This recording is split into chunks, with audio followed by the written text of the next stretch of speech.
The story you are about to hear is a compilation of documented true facts featuring historical characters, events, or places that has played a role in shaping history. Please sit back and listen as I recite this narrative for you.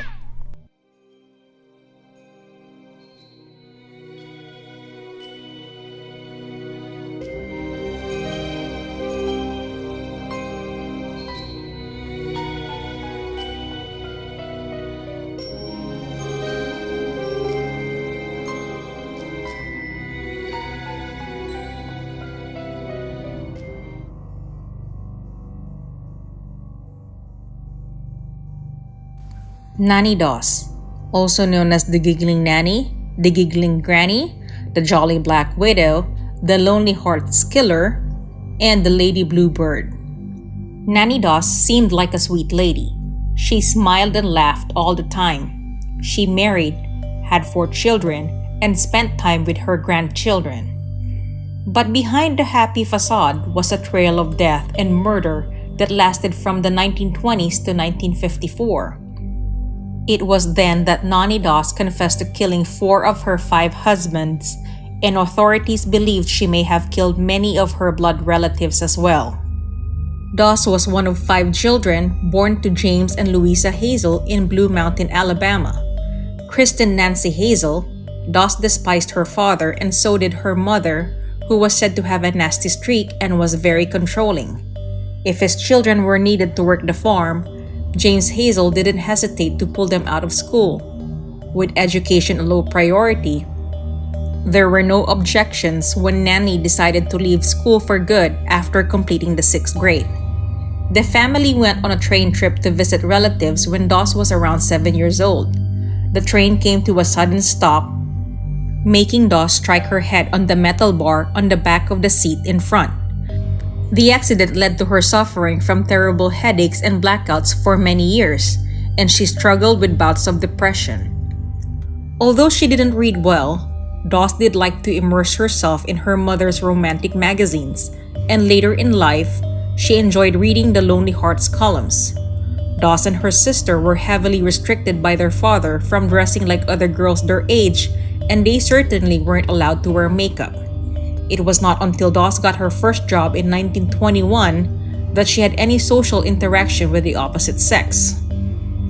While other kids were attending school and worrying about prom night, Doss was working in a linen factory, spending her spare time with her head buried in her favorite pastime, reading romance magazines, especially the Lonely Hearts Club section. When she was 16 years old, Doss married a man she met at work at the linen thread factory named Charlie Braggs.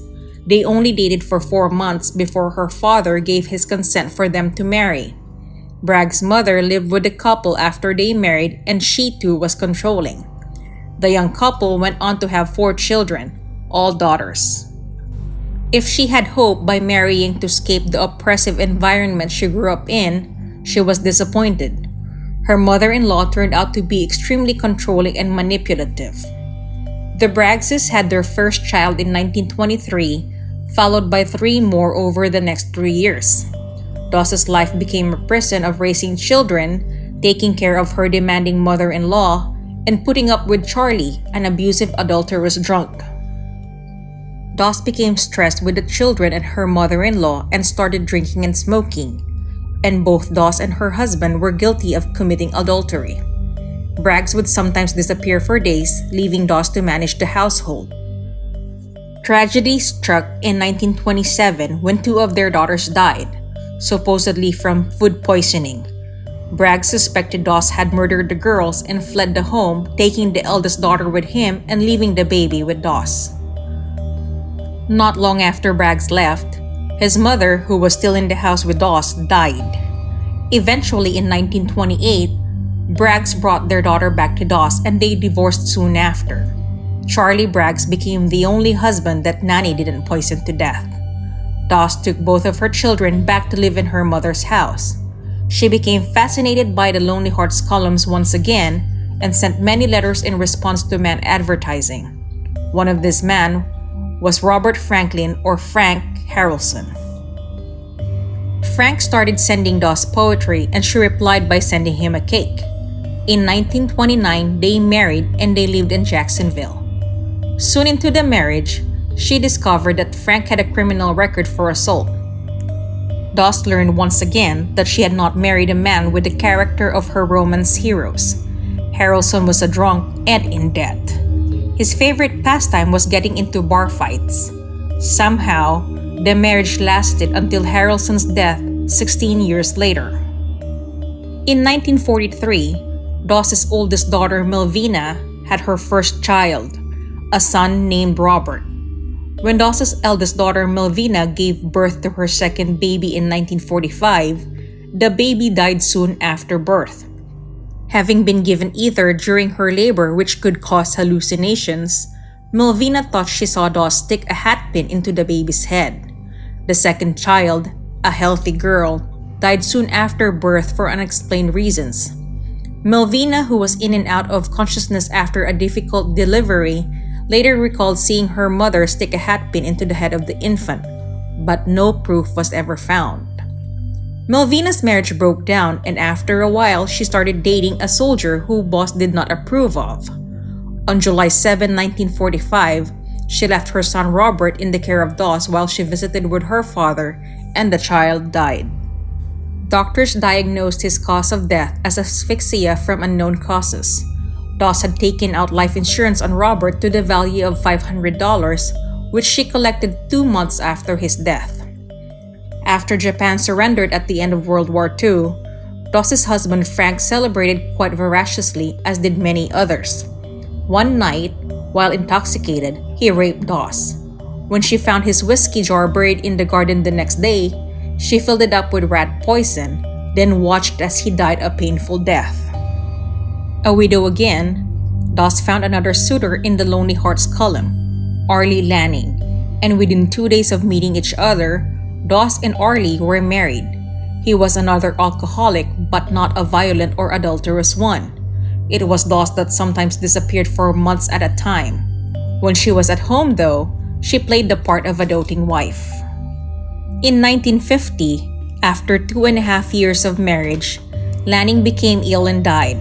At the time, it was believed that he died of a heart attack brought on by the flu that was going around. He showed all the symptoms: fever, vomiting, stomach pains. With his history of drinking, doctors believed his body simply succumbed to it and an autopsy wasn't performed. When Lanning died from heart failure, the whole town supported her. Lanning's house was left to his sister, but within 2 months, it had burned down before the sister took ownership.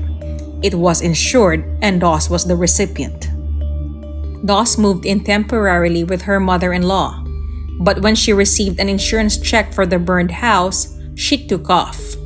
Doss wanted to be with her sister Dovie, who was dying of cancer. Just before she was to move to her sister's home, her mother-in-law died in her sleep. Doss went to stay at her sister Dovie's house. Dovie was bedridden and died not long after Doss arrived.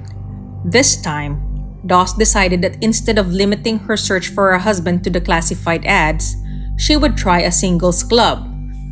She joined the Diamond Circle Club, where she met her fourth husband, Richard L. Morton of Emporia, Kansas. They married in October 1952 and made their home in Kansas. Unlike her previous husbands, Morton wasn't an alcoholic, but he did turn out to be adulterous. When Doss learned that her new husband was seeing his old girlfriend on the side, he didn't have long to live. Besides, she already had her sights on a new man from Kansas named Samuel Doss. But before she could take care of Morton, her father died and her mother, Louisa, came for a visit. Within days, her mother was dead after complaining of severe stomach cramps. Husband Morton succumbed to the same fate 3 months later. After Morton's death, Nannie moved to Oklahoma and soon became Mrs. Samuel Doss. Sam Doss was a Nazarene minister dealing with the death of his wife and 9 of his children who had been killed by a tornado that engulfed Madison County, Arkansas. Doss was a good, decent man. Unlike the other man in Nannie's life, he was not a drunk, womanizer, or wife abuser. He was a church-going man who fell head over heels for Nannie. Unfortunately for her, Samuel Doss had two other flaws. He was painfully frugal and boring. He led a regimented life and expected the same of his new bride. No romance novels or love stories on television were permitted, and bedtime was at 9:30 every night. He kept tight control of the money and gave very little to his wife.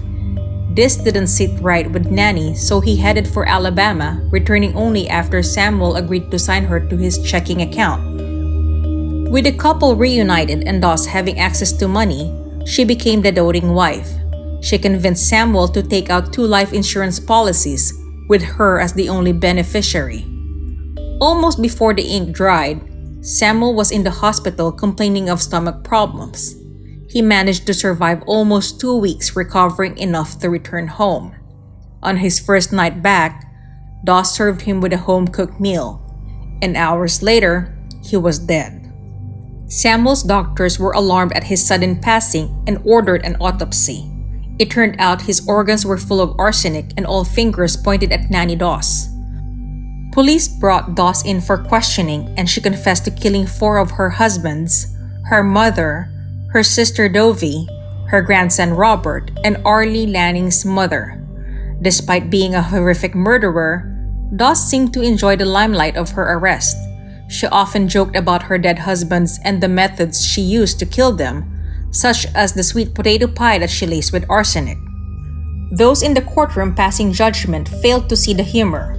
The state focused on the murder of Samuel Doss and she was found mentally fit to stand trial. Prosecutors never charged Doss for additional murders, though most believe that she killed up to 11 people. She pleaded guilty on May 17, 1955. She received a sentence of life imprisonment and managed to avoid the death penalty because she was female, and the state didn't want to pursue the execution of a woman. In June 2, 1963, after spending 8 years in prison, she died of leukemia in the Oklahoma State Penitentiary.